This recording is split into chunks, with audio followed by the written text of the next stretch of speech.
देख रहे हैं रबजी लाइव और मैं हूं अभिषेक मिश्रा। देखिए, बिहार में सरकार बच गई। फ्लोर टेस्ट में नीतीश कुमार ने बहुमत साबित कर दिया। जैसे तैसे बहुमत साबित किया। जेडीयू के और बीजेपी के विधायकों ने कैसे छकाया अपनी अपनी पार्टियों को, यह भी बताने की जरूरत नहीं है किस तरह का खेल पूरे मामले में हुआ है। सरकार बचने के बाद भी इस मामले को लेकर जो राजनीतिक गर्माहट है वो पूरी तरह से खत्म होने का नाम नहीं ले रही है। पूर्व केंद्रीय मंत्री नागमणि का नाम भी इस पूरे मामले में सामने आया और ये चर्चा भी हुई। नागमणि के खिलाफ जो जानकारी है, कोतवाली थाने में प्राथमिकी भी दर्ज कराई गई, मामला भी दर्ज कराया गया। जो पूर्व केंद्रीय मंत्री आज प्रेस कॉन्फ्रेंस में खुद ही बता रहे थे कि इस मामले में मेरे नाम को घसीटा गया है। नागमणि ने जेडीयू के विधायक सुधांशु शेखर के खिलाफ मानहानि का मुकदमा करने की बात कही है। उन्होंने कहा कि किसी व्यक्ति ने मुझसे सुधांशु शेखर का नंबर मांगा, मैंने दे दिया और मैं दिल्ली में था और इससे मेरा कोई लेना देना नहीं है। नागमणि ने यह भी सवाल उठाए हैं कि जब जेडीयू ने लोजपा के विधायकों को तोड़ा था 2005 में, तब क्या खरीद फरोख्त नहीं हुई थी? तो उनकी प्रेस कॉन्फ्रेंस का पूरा अंश आपको सुनाते हैं। देखिए किस तरह की बात वो कर रहे हैं, क्या बयान दे रहे हैं। प्रेस प्रतिनिधियों को कहना चाहता हूं कि समाचार पत्रों में मैंने देखा कि विधायकों की जो खरीद फरोख्ती का जो मैटर आया है उसमें हमारा नाम दिया गया,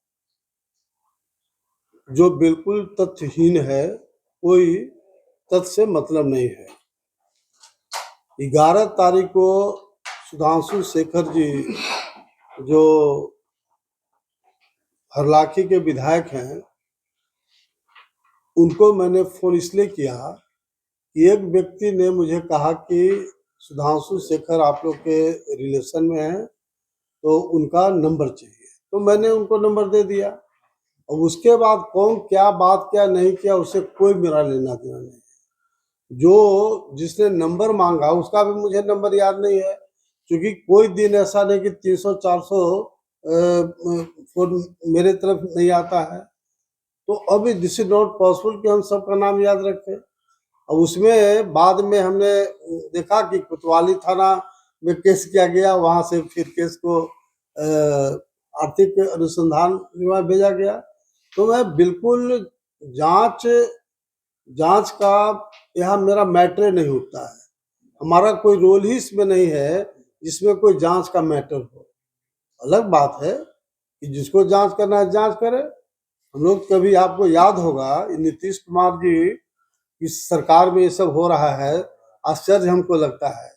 जब एलजेपी का 29 में 21 एमएलए हम लोग नीतीश कुमार के पार्टी से जोड़े थे तो उस समय खरीद फरोख्त नहीं हुआ था।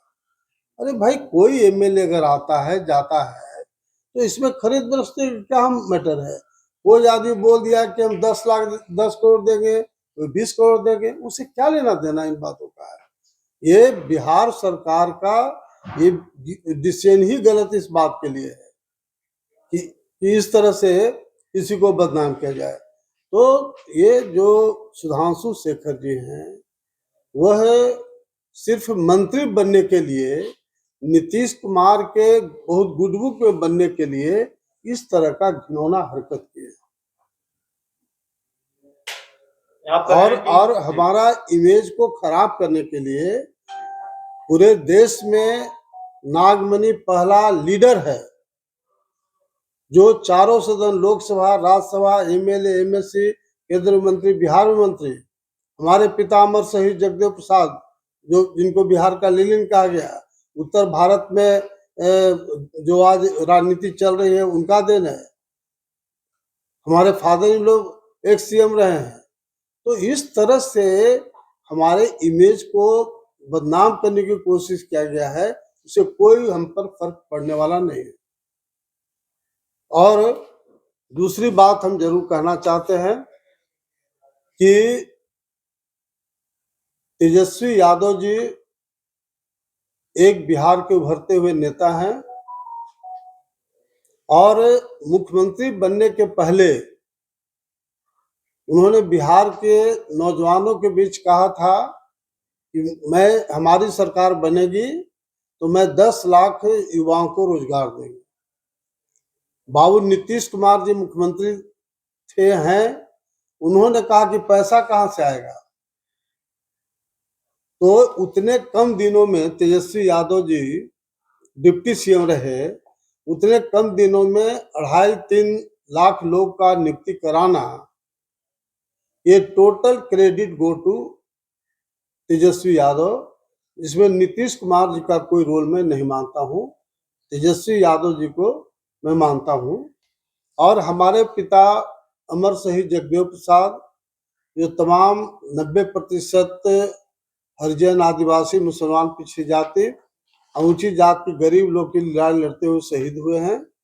और उनको अगर प्रॉपर वे में उनके सिद्धांत नीति को कार्यान्वित करने का अगर कोई काम किया है, उसका नाम है लालू यादव। इसलिए जो लोकसभा का चुनाव होने वाला है, उसमें हमारी पार्टी में काफी मंथन हुआ और मोटा मोटी सब लोग की राय है कि जो सेकुलर पार्टी आरजेडी और कांग्रेस, ये दोनों में से बात करके और दो में से जो पार्टी के हित में, राज्य के हित में होगा, उसमें आप विलय कीजिए। क्योंकि गठबंधन का दौर है। अलग बात है कि कांग्रेस और आरजेडी के लोगों से हम बात करेंगे तो अगर गठबंधन होता है सबसे बढ़िया है, लेकिन अगर उन लोग के तरफ से प्रेशर होगा विलय का, तो विलय भी हम लोग करेंगे। इसलिए कि भारतीय जनता पार्टी को बिल्कुल नामो निशान मिटा देना है, उस दृष्टिकोण से हम लोग का सोच है। आप कह रहे हैं कि क्या आप ये कह रहे हैं कि लोक जनशक्ति पार्टी के 29 में से 21 विधायकों को आपने तोड़ा था नीतीश कुमार के कहने पर? आपने अभी नहीं, चूंकि वहां हम लोग तय किया था कि जब सरकार बनेगी तो रामविलास पासवान जी को मुख्यमंत्री बनावे। रामविलास पासवान जी ने कह दिया कि हम मुख्यमंत्री नहीं बनेंगे, तो हमने कहा कि हम लोग सेकेंड चॉइस नीतीश कुमार जी, उनको बनाने दीजिए। उन्होंने कहा कि नहीं, उनको भी सपोर्ट नहीं करेंगे। तो 29 एमएलए एक ऐसा गणित था कि बिना 29 एमएलए के कोई सरकार बनती नहीं थी। तो तमाम विधायकों को मोटा मोटी, हम पार्टी का सेकेंड मैन थे, रामविलास पासवान जी अध्यक्ष थे और हम सेक्रेटरी जनरल बिहार के प्रभारी थे। तो सब जितने एमएलए थे, सब लोगों ने कहा कि नागमणि जी फिर चुनाव हो जाएगा तो हम लोग का क्या होगा, नहीं होगा। इसलिए हम लोग इस पार्टी को छोड़ करके और नीतीश कुमार को समर्थन करें, ताकि नीतीश कुमार बिहार के मुख्यमंत्री बने। तो इसमें खरीद फरोख्त का काम मैटर है। और अगर आरजेडी का 2-2 विधायक चला गया, वो जांच का प्रश्न नहीं होना चाहिए क्या? बिहार सरकार से मैं जानना चाहता हूँ कि आरजेडी का 3-3 विधायक चला गया छोड़ करके, तो ये जांच का प्रश्न नहीं है। जेडीयू से कोई हटा तो जांच का सवाल है। जिस मामले में आप पर आरोप लगे हैं उसमें करोड़ों के लेन देन की बात कही जा रही है, ये मामला भी है ना? कहाँ विधायक खरीदने की कोशिश हुई, इतने करोड़ का मामला, उतने करोड़ का मामला, कहाँ हम, अरे हम लोग पर जो आरोप है कि सुधांशु शेखर जी को मैंने फोन किया, किसी ने कहा कि मेरा एक व्यक्तिगत काम है और उनका नंबर आप दे दीजिए। मैंने नंबर दे दिया। मैं तो जानता भी नहीं कि कौन हमसे पूछा, क्या पूछा। अरे भाई, रोज सैकड़ों फोन आता है, उनका फोन दे दीजिए, उन्हें पैरवी कर दीजिए, हम लोग करते रहते हैं। तो इसमें हमारा कहाँ इन्वॉल्वमेंट है? सिर्फ हमारे इमेज को बर्बाद करने के लिए, इमेज को धूमिल करने के लिए इस तरह का घिनौना हरकत किया गया है, लेकिन उससे हमारे इमेज पर कोई असर नहीं पड़ने वाला है। दूध का दूध, पानी का पानी। मानहानि का मुकदमा भी आप करने, और अगर इसमें ठोस कार्रवाई नहीं हुआ तो मैं मानहानि का भी मुकदमा करूंगा, जिससे जिम्मेवारी सरकार को।